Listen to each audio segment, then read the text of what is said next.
This is Monkey World in Dorset, the largest ape and monkey rescue centre on the planet. Today on Monkey Life. The team has to step in quickly when Ben's meeting with alpha male Hananya goes wrong. He's the alpha male, he's very strong, he's capable of doing a lot of damage very, very quickly, so it's an anxious time for everybody. Orang-utan Hsiao-Quai struggles with her ever-growing son, Kai.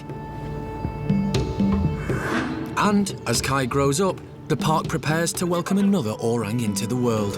Here we've got her. Good girl. There's little swellings there. Say that she's pregnant. And they really are foolproof. 100%. She's got the swellings, she's pregnant.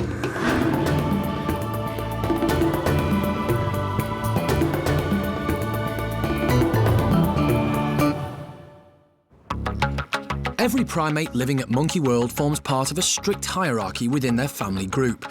This way, everyone knows their place. But when you're new to a family, it can be difficult finding out where you fit in. Hananya's troop have recently been joined by infants Ben and Pip, who moved in from the chimp nursery just over a week ago.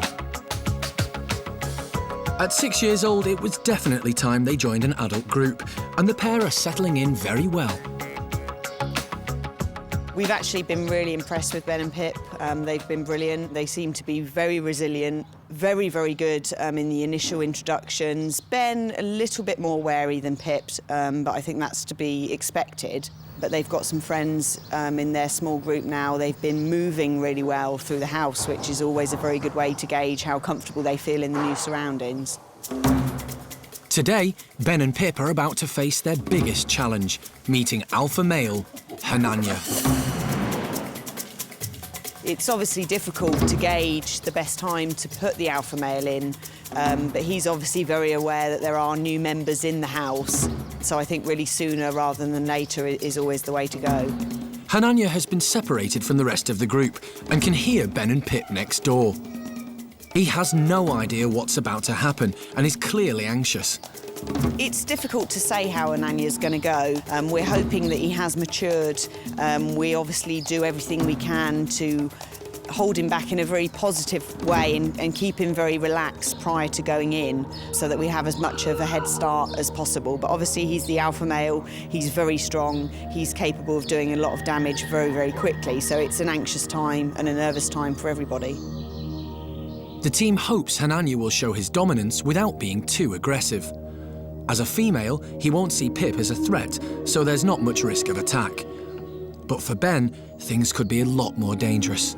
With a young male, it's going to be difficult because obviously Hananya will have to put Ben in his place. He has to show that he's alpha male and that Ben will be right down the bottom of the ladder. So it's very different between males and females, and it's difficult to know really whether Pip will be a useful distraction or whether Hananya will feel that he has more reason to be competitive with Ben because of Pip's presence. All chimp meetings are a tense time, but alpha male introductions are particularly stressful.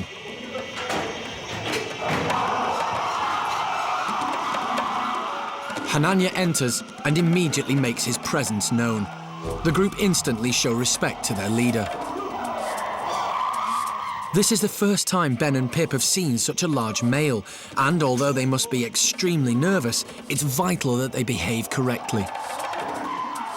Pip does the right thing by following Hananya and going forward to greet him.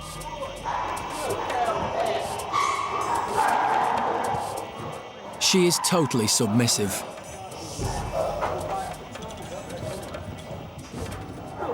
Ben does nothing to offend Hananya and stays well out of the way, allowing the alpha male to assess the situation.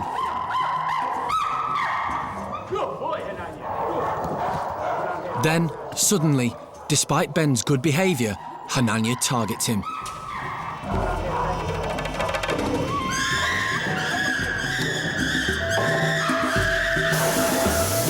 The team don't want to take any risks, so we immediately stop the introduction by firing harmless CO2 gas as a distraction. Although this chimp behaviour looks violent, it is natural for Hananya to display at Ben and let him know who's boss.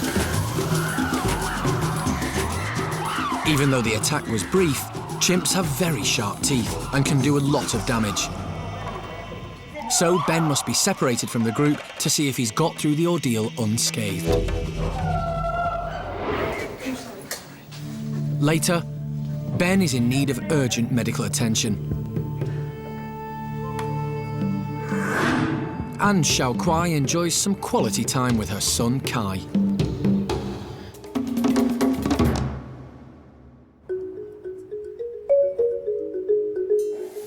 Unlike Ben and Pip, who were rejected by their mothers, young chimp Bart was born into Paddy's troop and has stayed there in a happy, healthy relationship with his mum, Susie. For the past 16 months, Bart has clung onto his mum for food and protection and behaved exactly as a young chimp would in the wild. Baby chimps have an extremely close relationship with their mothers and will nurse for about 5 years and stay in close contact even after weaning. Bart is Susie's second child. Her first, Eddie, was a temperamental and slightly spoilt youngster. Nobody knew how she would react to having a new baby brother around. But to everybody's surprise, she's turned out to be a caring and thoughtful big sister.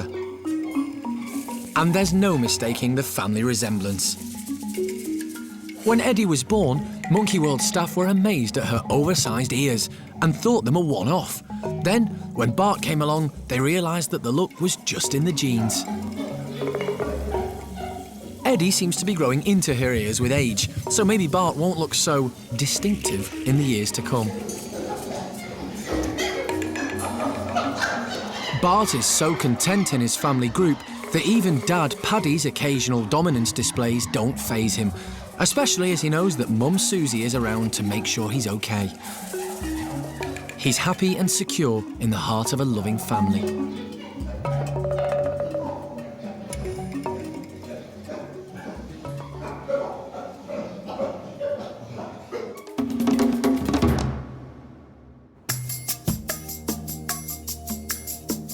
Yeah. Back at Hananya's, Ben has been separated from the group after his initial clash with the alpha male. The introduction didn't go terribly well with Hananya. Ben has got a wound on his arm. It looks pretty bad, but he is using his arm quite well. But at the moment, we just got to go in and assess. Introductions between an alpha male and another male are always difficult, and Hananya is still fired up from the meeting. I think we all expected Hananya certainly to display and certainly make some contact with Ben. He's the alpha male. He can be quite temperamental, Hananya, and does have quite a short patience span. So if he had thrown him around a bit, obviously that would have been preferable to actually making contact and biting Ben. We were hopeful that it would last longer and we were able to finish it on more of a positive note, but unfortunately that wasn't the case. Boy, you like it. Go playing with those big boys. I told you about playing with the big boys before. Yes, I did. I told you about playing with big boys like that. Jeremy hand-reared Ben, so Ben feels comfortable enough to let Jeremy inspect his wounds. You see one? You see one? Let's have a look. Let's hold it up there.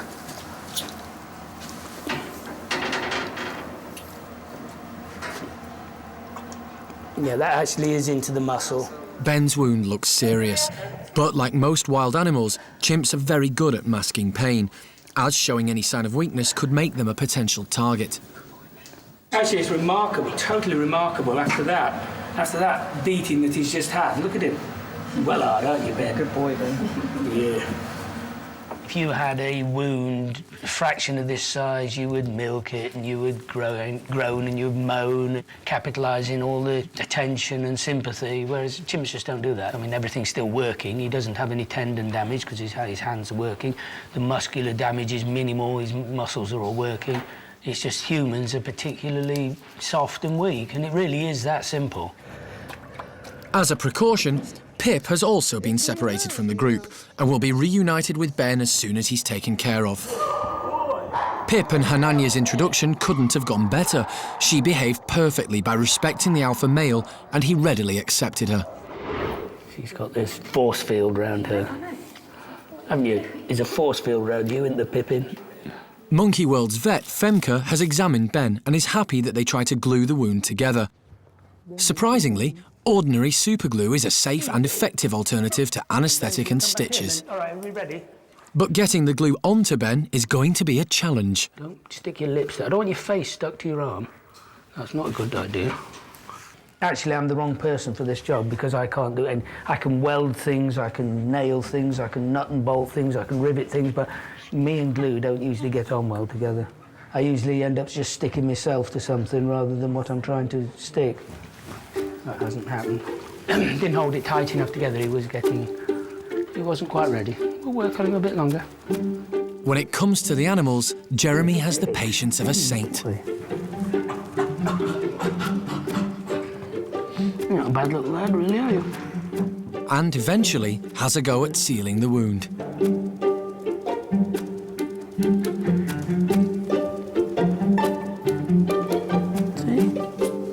See, we can fix him. We can make him as good as new. A new Ben. But despite Jeremy's best efforts, Ben refuses to let him glue the wound, and it's clear from his behaviour that he's still in pain. Worse still, he now realises what Jeremy's trying to do and isn't happy about it. Come back here. But Jeremy's not going to give up just yet. The 13 orangutans at Monkey World live in 3 separate families. Over in Gordon's gang, Hsiao-Quai and her son, Kai, are together as usual. Kai is a typical kid who loves playing and exploring. But he also likes spending time with his mum. The orangutans at the park are part of the European Endangered Species breeding programme, and Hsiao-Quai and Kai have been the first mother and baby success story. She's proved to be the perfect mother and allows Kai to hang out with the others, giving him the freedom he needs to develop.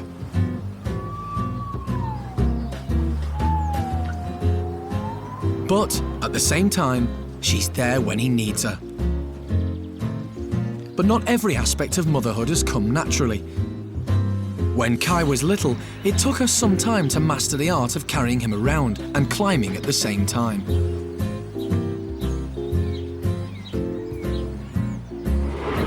And now that Kai's 4 years old, he's so big that she's having to learn how to carry him all over again. And she's still not very good at it.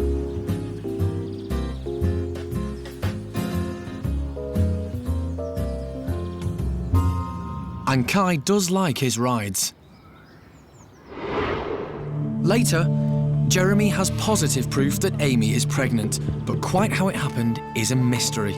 Amy is the greediest animal in the world, so not taking her pill, I don't buy that. And Hsiao-Quai needs time out from toddler Kai.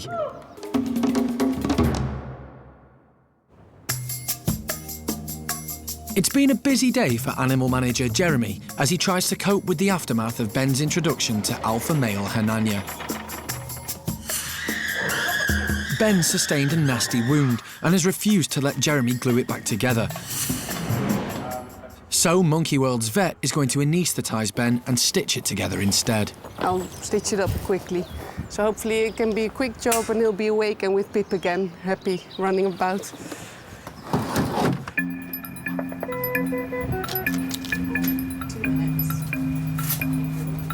It's always worth having a shot at doing what you can without anaesthetising, with all the risks involved with anaesthesia.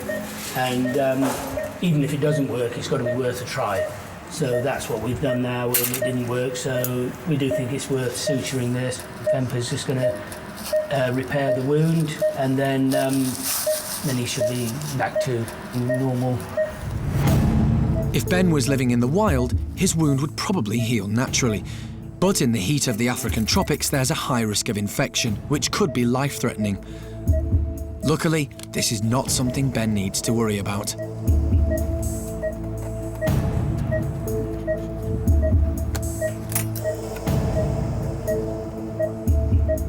With Ben repaired, he'll be given a reversal to bring him around from the sedation, and then Pip will be let in to join him. Let's put him in a recovery position a bit more. Integrating chimps can be a long process, and the team aren't ready to give up on Hananya and Ben just yet. We still want to try and get Ben and Pip into Hananya's group, and we certainly won't give up on that. We will need to change tactic, and obviously we'll all get together later on and talk about the best way to do it.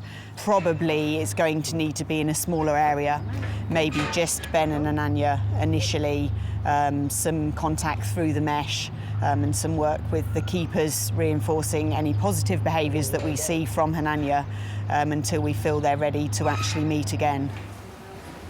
And Jeremy's already giving Ben some tips for the next meeting.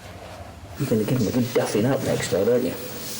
You just lulled him into a false sense of security, and then you're going to take him out next time. You're going to give him some of this, yeah?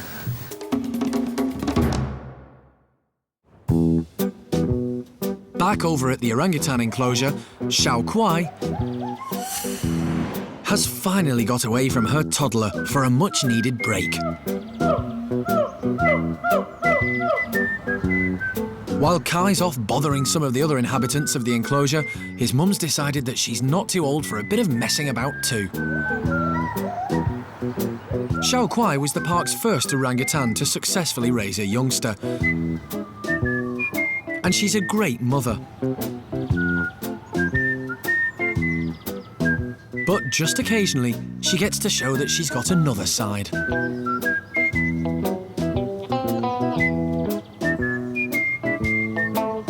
Especially when she gets to hang out with her old pal, Gordon. The two have been friends for years and enjoyed each other's company long before Kai was around.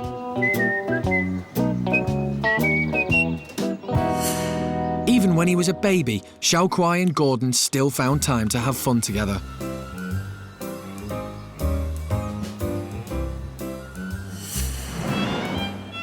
But now Kai is growing up and old enough to keep himself amused, the old friends can spend much more quality time in one another's company. And that means plenty more wrestling.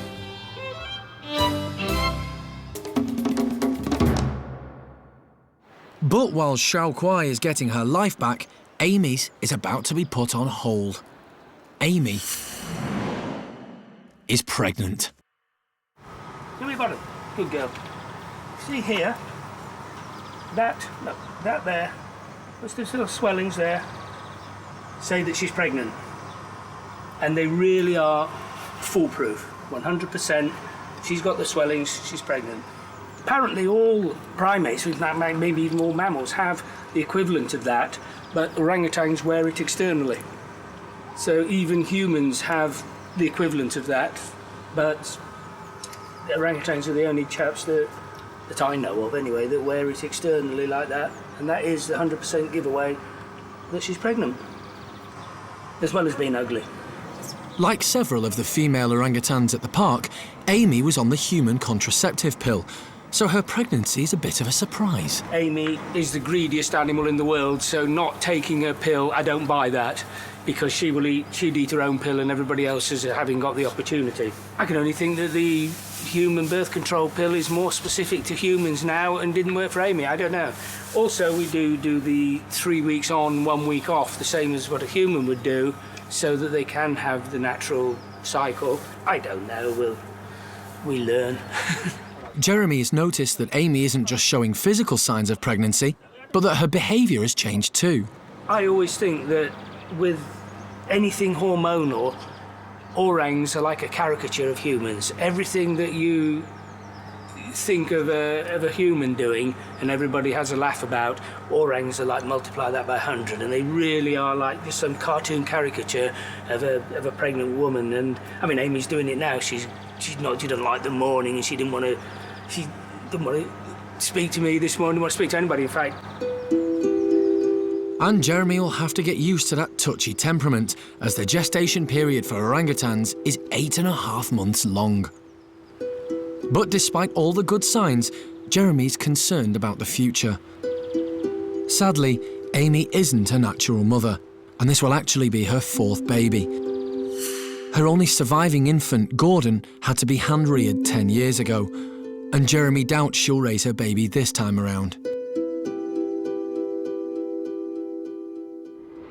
I would wage my house that Amy would not rear her own baby. Her mother was exactly the same, and she had, yes, your mother. Yeah, she had 3 babies and not one did she look after.